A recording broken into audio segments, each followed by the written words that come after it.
ओम श्री परमात्मने नमः। दूसरे अध्याय का 11वां श्लोक। यहाँ से भगवान अपनी दिव्य ज्ञान की अमृत वर्षा का आरंभ करते हैं। तो आइए हम भगवान की वाणी को सुने, समझें और आत्मसात करने का प्रयास करें। धर्म भूमि कुरुक्षेत्र के एक भाग में कौरव सेना खड़ी है और दूसरे भाग में पांडव सेना। दोनों सेनाओं के मध्य भाग में श्वेत घोड़ों से युक्त एक महान रथ खड़ा है। उस रथ के एक भाग में भगवान श्री कृष्ण बैठे हैं और एक भाग में अर्जुन। अर्जुन के निमित्त मनुष्य मात्र का कल्याण करने के लिए भगवान अपना अलौकिक उपदेश आरंभ करते हैं और सर्वप्रथम शरीर तथा शरीरी के विभाग का वर्णन करते हैं। संबंध। शोकाविष्ट अर्जुन को शोक निवृत्ति का उपदेश देने के लिए भगवान आगे का प्रकरण कहते हैं। श्री भगवान वाच अशोच्यान अनवशोच अस्त्वं प्रज्ञावादांश भाषसे गतासु न गतासु नश्च नानुशोचन्ति पंडिताः। श्री भगवान बोले, तुमने शोक न करने योग्य का शोक किया है और विद्वता की बातें कह रहे हो, परंतु जिनके प्राण चले गए उनके लिए और जिनके प्राण नहीं गए हैं उनके लिए पंडित लोग शोक नहीं करते। व्याख्या। मनुष्य को शोक तब होता है जब वह संसार के प्राणी पदार्थों में दो विभाग कर लेता है कि ये मेरे हैं और ये मेरे नहीं हैं, ये मेरे निजी कुटुंबी हैं और ये मेरे निजी कुटुंबी नहीं हैं, ये हमारे वर्ण के हैं और ये हमारे वर्ण के नहीं हैं, ये हमारे आश्रम के हैं और ये हमारे आश्रम के नहीं हैं, ये हमारे पक्ष के हैं और ये हमारे पक्ष के नहीं हैं। जो हमारे होते हैं उनमें ममता, कामना, प्रियता, आसक्ति हो जाती है। इन ममता, कामना आदि से ही शोक, चिंता, भय, उद्वेग, हलचल, संताप आदि दोष पैदा होते हैं। ऐसा कोई भी दोष अनर्थ नहीं है जो ममता, कामना आदि से पैदा न होता हो, यह सिद्धांत है। गीता में सबसे पहले धृतराष्ट्र ने कहा कि मेरे और पांडु के पुत्रों ने युद्ध भूमि में क्या किया। यद्यपि पांडव धृतराष्ट्र को अपने पिता से भी अधिक आदर दृष्टि से देखते थे, तथापि धृतराष्ट्र के मन में अपने पुत्रों के प्रति ममता थी। अतः उनका अपने पुत्रों में और पांडवों में भेदभाव पूर्वक पक्षपात था कि ये मेरे हैं और ये मेरे नहीं हैं। जो ममता धृतराष्ट्र में थी वही ममता अर्जुन में भी पैदा हुई, परंतु अर्जुन की वह ममता धृतराष्ट्र की ममता के समान नहीं थी। अर्जुन में धृतराष्ट्र की तरह पक्षपात नहीं था, अतः वे सभी को स्वजन कहते हैं। दृष्टमेवं स्वजनम। और दुर्योधन आदि को भी स्वजन कहते हैं। स्वजनम ही कथम हत्वा सुखिनः श्याम माधव। तात्पर्य है कि अर्जुन की संपूर्ण कुरुवंशियों में ममता थी और उस ममता के कारण ही उनके मरने की आशंका से अर्जुन को शोक हो रहा था। इस शोक को मिटाने के लिए भगवान ने अर्जुन को गीता का उपदेश दिया है, जो इस 11वें श्लोक से आरंभ होता है। इसके अंत में भगवान इसी शोक को अनुचित बताते हुए कहेंगे कि तू केवल मेरा ही आश्रय ले और शोक मत कर। मां शुचः। कारण कि संसार का आश्रय लेने से ही शोक होता है और अनन्य भाव से मेरा आश्रय लेने से तेरे शोक, चिंता आदि सब मिट जाएंगे। अशोच्यान अनवशोच असत्वम। संसार मात्र में दो चीजें हैं, सत और असत, शरीरी और शरीर। इन दोनों में शरीरी तो अविनाशी है और शरीर विनाशी। ये दोनों ही अशोच्य हैं। अविनाशी का कभी विनाश नहीं होता, इसलिए उसके लिए शोक करना बनता ही नहीं, और विनाशी का विनाश होता ही है। वह एक क्षण भी अस्थायी रूप से नहीं रहता, इसलिए उसके लिए भी शोक करना नहीं बनता। तात्पर्य हुआ कि शोक करना न तो शरीरी को लेकर बन सकता है और न शरीरों को लेकर ही बन सकता है। शोक के होने में तो केवल अविवेक, मूर्खता ही कारण है। मनुष्य के सामने जन्मना, मरना, लाभ, हानि आदि के रूप में जो कुछ परिस्थिति आती है वह प्रारब्ध का अर्थात अपने किए हुए कर्मों का ही फल है।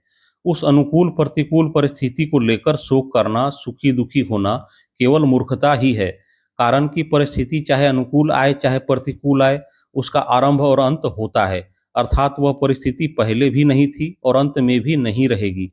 जो परिस्थिति आदि में और अंत में नहीं होती वह बीच में एक क्षण भी अस्थाई नहीं होती। अगर अस्थाई होती तो मिटती कैसे, और मिटती है तो अस्थाई कैसे। ऐसी प्रतिक्षण मिटने वाली अनुकूल प्रतिकूल परिस्थिति को लेकर हर्ष शोक करना, सुखी दुखी होना केवल मूर्खता है। प्रज्ञावादांश्च भाषसे, अर्थात एक तरफ तो तू पंडिताई की बातें बघार रहा है और दूसरी तरफ शोक भी कर रहा है, अतः तू केवल बातें ही बनाता है। वास्तव में तू पंडित नहीं है, क्योंकि जो पंडित होते हैं वे किसी के लिए भी कभी शोक नहीं करते। कुल का नाश होने से कुल धर्म नष्ट हो जाएगा, धर्म के नष्ट होने से स्त्रियां दूषित हो जाएंगी, जिससे वर्ण संकर पैदा होगा। वह वर्ण संकर कुल घातियों को और उनके कुल को नरकों में ले जाने वाला होगा। पिंड और पानी न मिलने से उनके पितरों का भी पतन हो जाएगा। ऐसी तेरी पंडिताई की बातों से भी यही सिद्ध होता है कि शरीर नाशवान है और शरीरी अविनाशी। अगर शरीरी स्वयं अविनाशी न होता तो कुलघाती और कुल के नरकों में जाने का भय नहीं होता, पितरों का पतन होने की चिंता नहीं होती। अगर तुझे कुल की और पितरों की चिंता होती है, उनका पतन होने का भय होता है, तो इससे सिद्ध होता है कि शरीर नाशवान है और उसमें रहने वाला शरीरी नित्य है। अतः शरीरों के नाश को लेकर तेरा शोक करना अनुचित है। गतासून गतासूनश्च, अर्थात सबके पिंड प्राण का वियोग अवश्यंभावी है। उनमें से किसी के पिंड प्राण का वियोग हो गया है और किसी का होने वाला है, अतः उनके लिए शोक नहीं करना चाहिए। तुमने जो शोक किया है यह तुम्हारी गलती है।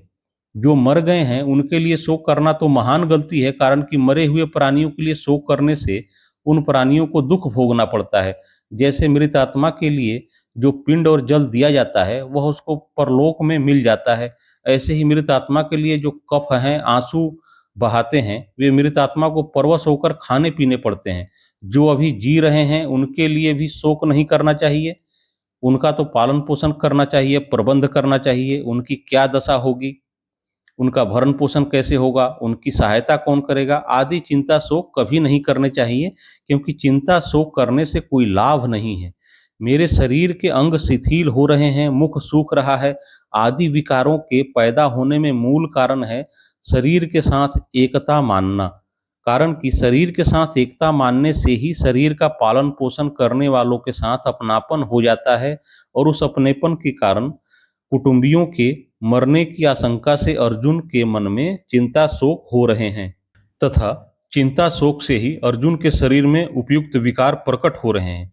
इसमें भगवान ने गतासून और अगतासून के शोक को ही हेतु बताया है।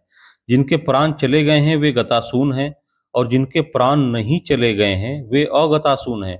पिंड और जल न मिलने से पितरों का पतन हो जाता है, यह अर्जुन की गतासून की चिंता है।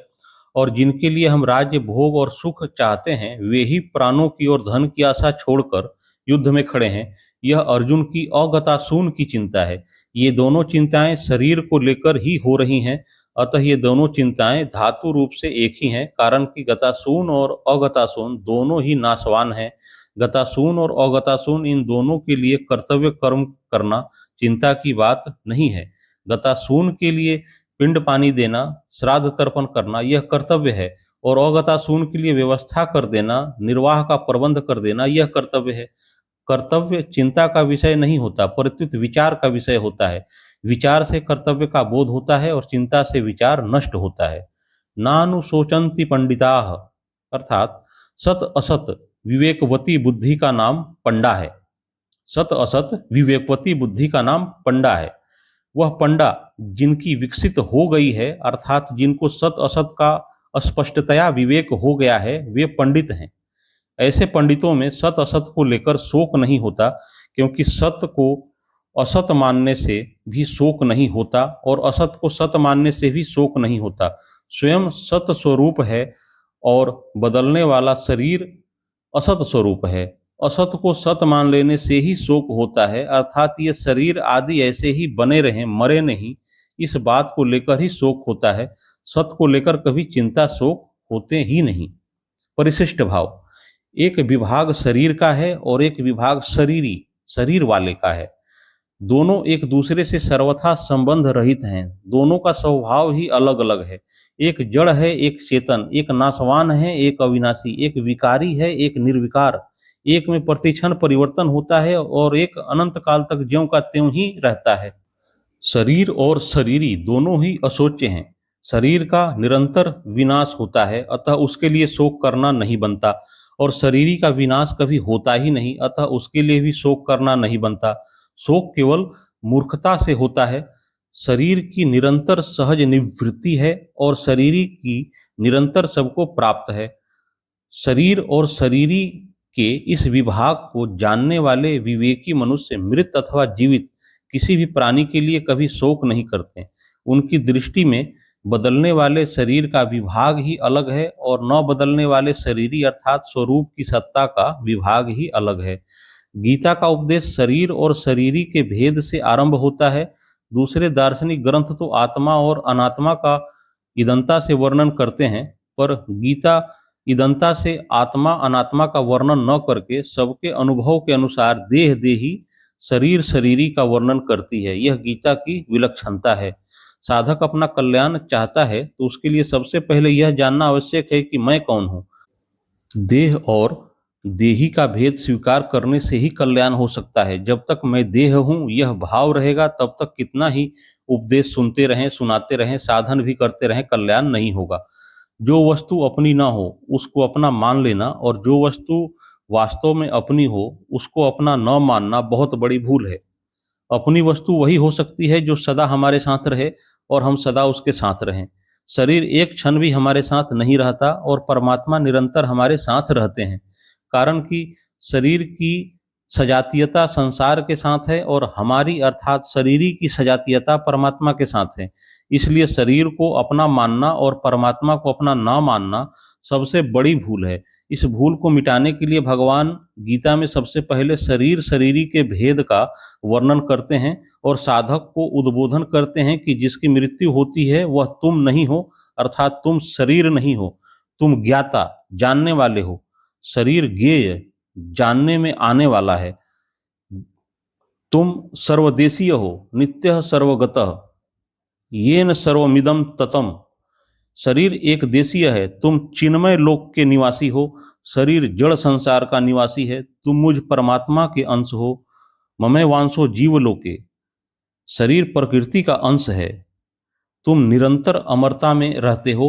शरीर निरंतर मृत्यु में रहता है। शरीर की क्षति से तुम्हारी किंचिन मात्र भी क्षति नहीं होती, अतः शरीर को लेकर तुम्हें शोक चिंता भय आदि नहीं होने चाहिए। जिस समय हम शरीर और शरीरी का विचार करते हैं उस समय भी शरीर और शरीरी वैसे ही हैं, और जिस समय विचार नहीं करते उस समय भी वे वैसे ही हैं। विचार करने से वस्तु स्थिति में तो कोई फर्क नहीं पड़ता, पर साधक का मोह मिट जाता है, उसका मनुष्य जन्म सफल हो जाता है। मनुष्य शरीर विवेक प्रधान है, अतः मैं शरीर नहीं हूं यह विवेक मनुष्य शरीर में ही हो सकता है। शरीर को मैं मेरा मानना मनुष्य बुद्धि नहीं है, प्रत्युत पशु बुद्धि है।